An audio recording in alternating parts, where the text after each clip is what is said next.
popcorn where I start the discussion. Want to know some more fun facts? Isn't it awesome to see some of your favorite content creators and favorite people, honestly, that you follow here on this app, be a part of this amazing community called the Nerd Initiative? All right, so Nerd Initiative, we got Sinjun Chapman with me. Sinjun, go ahead and just introduce yourself real quick. My name is Sinjun Chapman. I have a TikTok page. I have a YouTube page where I talk about movies, nerd stuff, Marvel, all that type of stuff. Okay. And how long have you been doing TikTok now? It's been about like a year and a half, on and off. Okay. So what got you desiring to just jump into social media and talking about like movies and everything else that you've been going after? I think it was just a need to express myself in a way. I thought I watch all these movies, all these shows, I read all these comics, and I didn't necessarily have a bunch of people around me to talk about it with. And I just had a lot of stuff to say. So I thought I might just start a TikTok account and just use that to express myself in those areas. Okay. And that's a common statement that a lot of people make, that they really don't have a big outlet outside of like social media. Have you, before getting on TikTok, how did you express yourself? Was there any way that you were able to do that before getting online and actually talking to perfect strangers? When I was younger, my older brothers were also into like Marvel and stuff like that, and we would play games together. And so we'd talk about it. But then once I went to college and they moved out, I don't talk to them as often as I used to. And then when I was in college, I went to film school, and so I could talk about movies with a lot of them.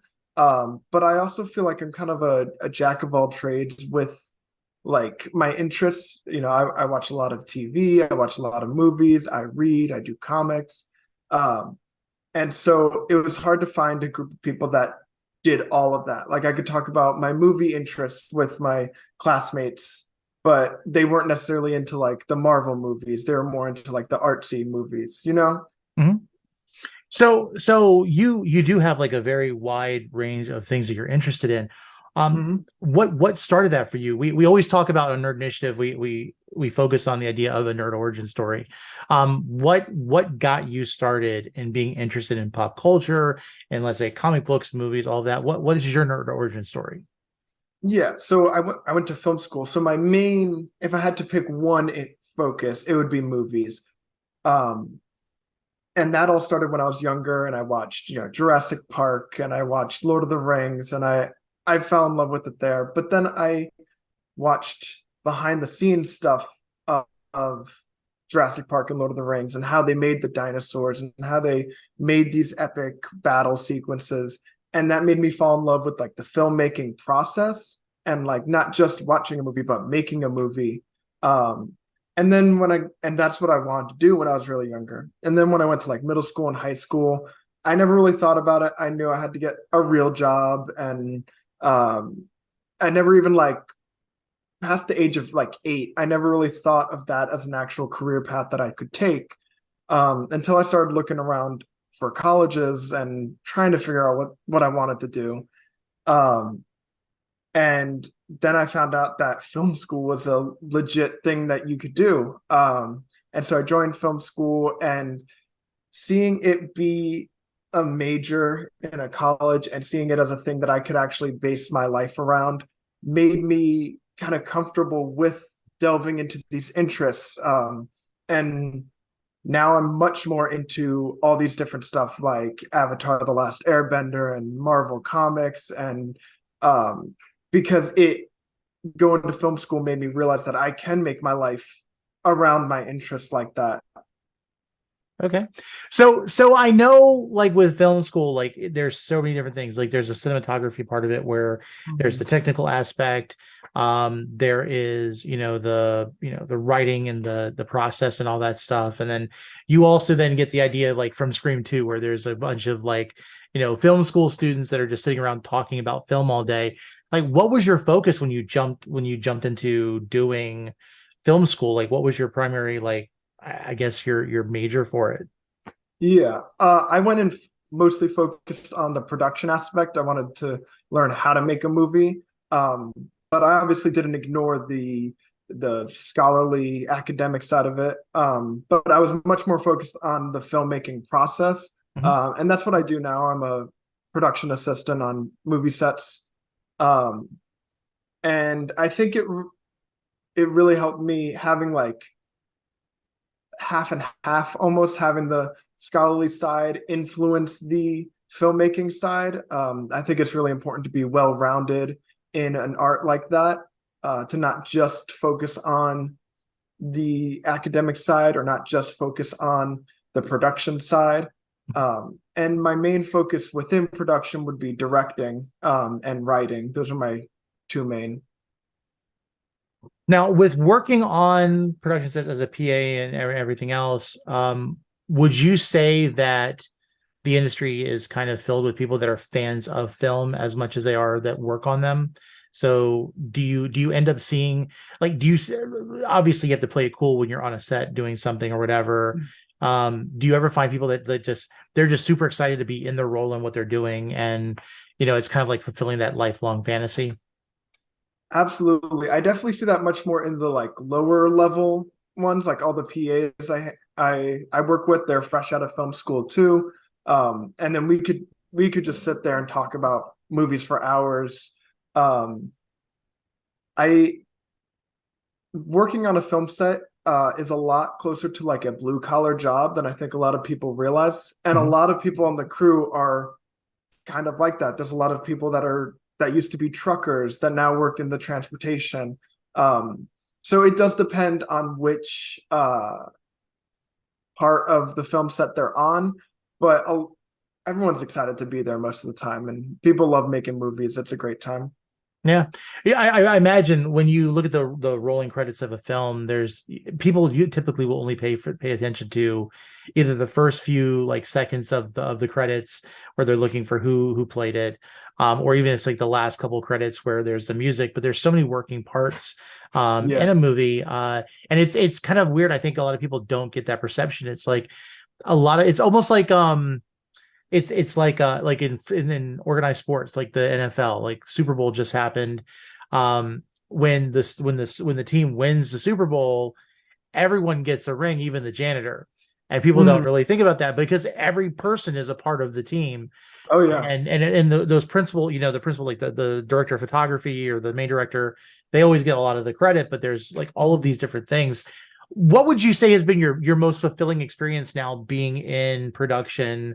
You had this idea as a kid that you wanted to get into this, didn't realize it was something you could do. You finally went and got training for it. And then was there ever that moment where you're just like, this is really what I want to do, or that it was kind of like a culture shock for you? Like what was going through your head? So when I first landed my first production job, I was super excited, and I got there and I was terrified because there was like 200 people all going around doing their different thing. There's huge machinery. It was really intimidating, and the hours of a movie set are insane. Like we worked 15, 16, 17-hour days, 5 days a week, and it's very demanding. But after I finished like that first week and I just like collapsed on my bed, I was so exhausted. I was like, wow, I want to do that again next week. It was so fulfilling, even though it was really demanding. Because before that, I only worked, fast food jobs at like Subway. I was a waiter. And I never found a ton of fulfillment in that. I just did it because, I had to make money. And after I finished that first week and I felt like, this is what hard work feels like. I worked so hard this week, and I felt like I got a bunch done, and that was super fulfilling just after the first week. And then after the movie came out, me and my wife like watched and then we waited in the end, and I paused and I got to take a picture of my name in the credits and send it to my mom and all that. That was probably the moment where I got to see my name in the credits. It was really awesome. What would you say? And again, if it's not something you want to talk about, that's fine. But What would you say the weirdest experience that you've had so far since you started in this industry has been? So I was hired to be a director's personal assistant on this movie, and that was a huge opportunity for me. I got to work directly with the director. And I mostly just got him coffee and sent him emails, but it was still just awesome being that close to the action, essentially. But we were filming in a school, and he didn't have good connection on his phone, so he just handed me his phone, and he said, hey, go to the AT&T store and change my phone service to AT&T. And I was like, I think you need to be there. He's like, no, you can figure it out. And so it took like 8 hours going back and forth to the store, and the people at the store were like, yeah, he kind of needs to be here. And I'm like, well, he's directing a movie and he wants me to do this. It was just a wild thing for him to ask me to do. I eventually got it figured out somehow, so props to me. But yeah, That's great. Someone asking me to change their phone service in the middle of shooting. I've heard of outrageous stuff like that, where it's like you get put in these situations where you have to do something, and it'd be funny. Like the next day, he's like, "Okay, put it back to Verizon or whatever." It's like all of that work. But that's awesome. So let me ask you, what has been a little bit of hold on, give me just a second. It says my internet is unstable. Just like my mental state. Okay, we're good now. So you've done the production. I mean, and then you go on to like TikTok and social media, and you talk about movies. You don't hesitate to have hot takes. You don't hesitate when people kind of come at you. What do you think is like you've gone from this process of you fell in love with movies, you studied for it, you're now in the industry, and then you're talking about it on social media, and do you find what is the most frustrating thing for you on social media when it comes to being on Movie Talk or talking about movies? I think having worked in the industry gives me a different perspective on making movies, and seeing the way people are so dismissive of movies, like with Marvel, for example, with the visual effects. The people that talk really bad about it, they don't know the half of it, of what goes into making the visual effects, and just how complicated the filmmaking process is, and just seeing like just a dismissal of a movie as a whole like that. I'm definitely of the category that believes every movie has some sort of value in it, except for maybe like the last Airbender movie. But other than that and Dragon Ball Evolution, but other than those two, because I've worked on bad movies before, and I remember coming home every day exhausted because I worked so hard, even though it was a bad movie. But yeah, stuff like visual effects, and then a misunderstanding of what a lot of the roles are. Like a lot of people blame the director for certain things when they don't really know what a director does, or they, what I mean? And there was like this behind the scenes footage from Breaking Bad when they're in the desert, and there was an assistant holding an umbrella over one of the actresses' heads, and people online were like, that's ridiculous, she's a diva, she all this negative talk about her, how could she make somebody hold that for her? But they don't understand that they're in the middle of the desert and they need to have continuity between all the shots. So if she gets a sunburn, if she sweats too much and her makeup runs, if anything like that happens, then that messes up the whole shooting schedule. Right. I see a lot of people see behind the scenes footage out of context, and then they make assumptions about it without actually knowing the process. Now, that's a good point. I think we have so many different armchair detectives and armchair critics that we don't put value. It's almost as if like you think back in the industry, you think, where social media started to become a big thing. And there was a debate about, being a critic, or what was it? It was your criticism versus your opinion. Mm-hmm. And there was this argument, but a lot of critics have trained for it. Now, mind you, I feel like in the industry, sometimes like the critics are a little bit biased between like demographics and things like that. But at the same time, there are individuals that are trained to understand all of the processes for it. What has been the most fulfilling thing for you on social media? I have to say, this might be the, I don't know, stereotypical answer, but all the like mutuals that I've had, having people follow me back, all these amazing creators that have much bigger platforms than me, be able to follow me back and find value in what I have to say. Because if you get a random person liking your video, like that's nice. But seeing a mutual, you see them, you know who they are, and you see that they actively appreciate the value that you bring to the app. That means a lot to me. So a lot of my mutuals that have supported me for so long. Yeah, I agree completely. For somebody who, and I'll be honest with you, you're just over 5,000 followers on TikTok. I almost don't even look at the numbers anymore because it doesn't make sense, because the amount of followers doesn't follow with the quality of the content. Yeah. And I've always appreciated your opinion, and I loved like our interactions when we were on the Real Study together. And it's one of those things where if you could give advice to someone who, let's say they put in the work, like let's say that like you have, you're in the industry, you studied for what you love, and then you're getting on social media and they're wanting to do, maybe content similar to yours, or everybody looks at like Straw Hat Goofy as the success story, but really if you're doing what you love, that's the success. What advice would you give to someone starting off for them to, let's say, not give up or to continue pursuing what they want to do?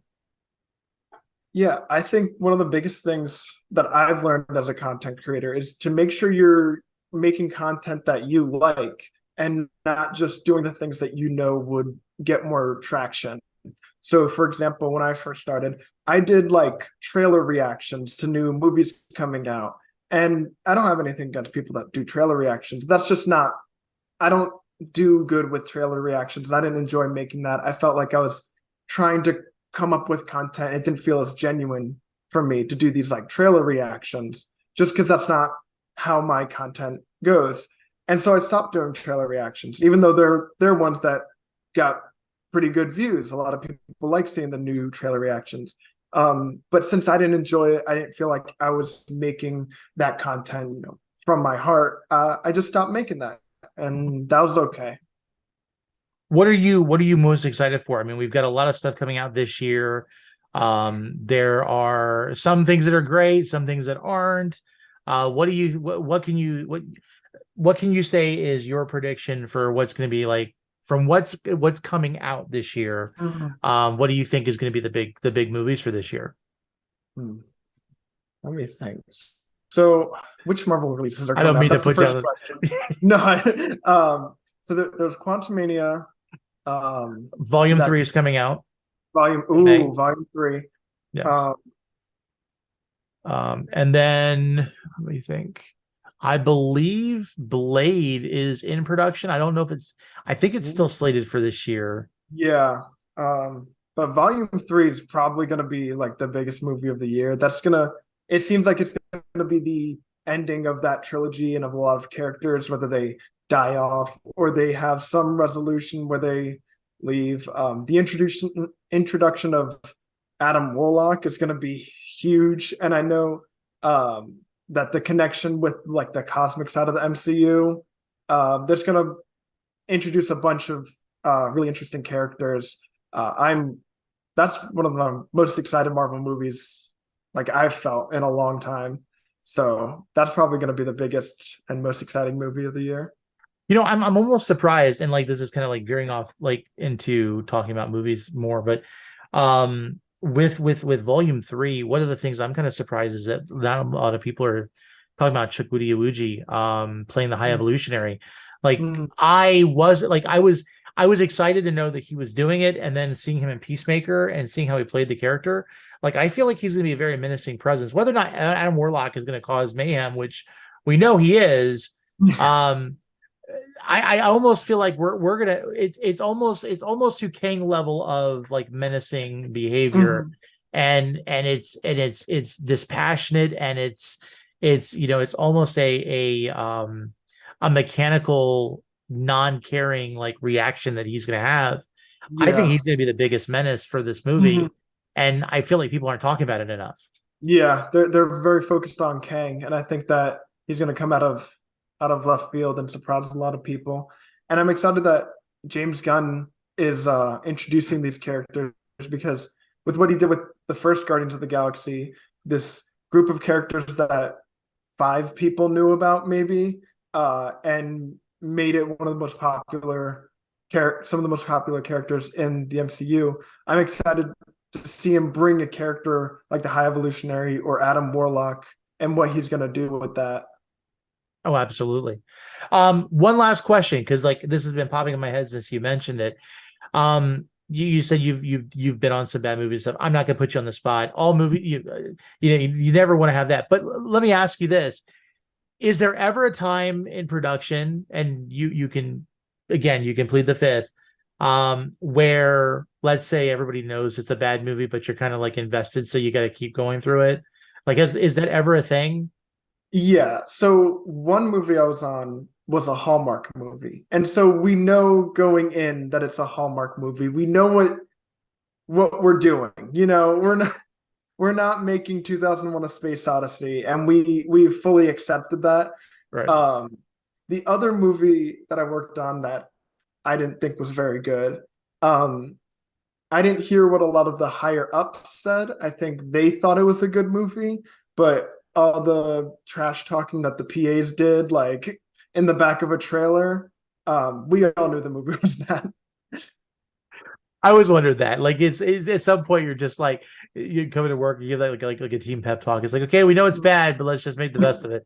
You I, know? I, I think the higher ups kind of have a, selective, Yeah. seeing with that. They're trying to still make it the best, but on week 5, 6, the PAs we seen some scenes. We're like, oh, that's not not very good. Well, it's like Morbius. I think the thing with Morbius was, and honestly, after I like let it sit for a little bit, and of course I had COVID when I watched it, so I think my Mhm. my lack of taste was helping me. But I feel like the studio knew it was a bad movie because they put Oh. so many Spider-Man hints that didn't exist in the actual movie. Like, hey, it's really Mhm. bad. Let's just lie to everybody. Which I'm surprised within the industry, that the fact that we had that one movie where it was sued for false advertising Mhm. because of an actress not being in it. Why did Morbius not get like done that? Like, Morbius Yeah. is the biggest offender. Yeah. Yeah. And with sometimes when you're making a movie, it is hard to tell until you get to the editing room. And with Morbius, I feel like it was never going to be a great movie, but I do feel like a lot was left on the cutting room floor. I felt like one of the main issues was that scenes didn't cohesively go together, and it felt like they just cut scenes out of the movie. And I think it could have been saved to a okay movie if it was edited better, Mhm. but because it's hard to tell when you just are seeing it in person, people act, and then once you get into the context of a movie being edited, um, but there Morbius had so many problems. Oh yeah, oh yeah. It's funny. I mean, they did they. I can't even say they did their best. I wouldn't be lying. I can't be lying. Um. Okay. Before we go, last thoughts. Like, is there anything? Let's say this: you've worked in production. You're a production assistant. You've worked as an assistant to the director. Where do you want to go? Like, if you manifest where you see yourself in the next 5 to 10 years, where will we see Sinjin Chapman? So working on a movie set, I would love to be a director, but that might take a little more than 5 years. So my main focus is in the assistant director department, which, if you don't know, is like the timekeepers. Like, they make sure everything's on schedule. They do a lot of facilitating. They're the first AD, which is the highest up in that department, is the one that calls action and cut. and like, all right, let's move on to the next section, and they make the schedules and stuff like that. It's a very organized, facilitative, administrative role, and that's my main focus on set, as a like, not to say it's not a creative role, but like a non-artistic role, like a director is. I'd like to move up to the assistant director department. Awesome. Well, thank you so much for your time. I really appreciate this, and great stuff. Great stuff. Love hearing more about the production stuff.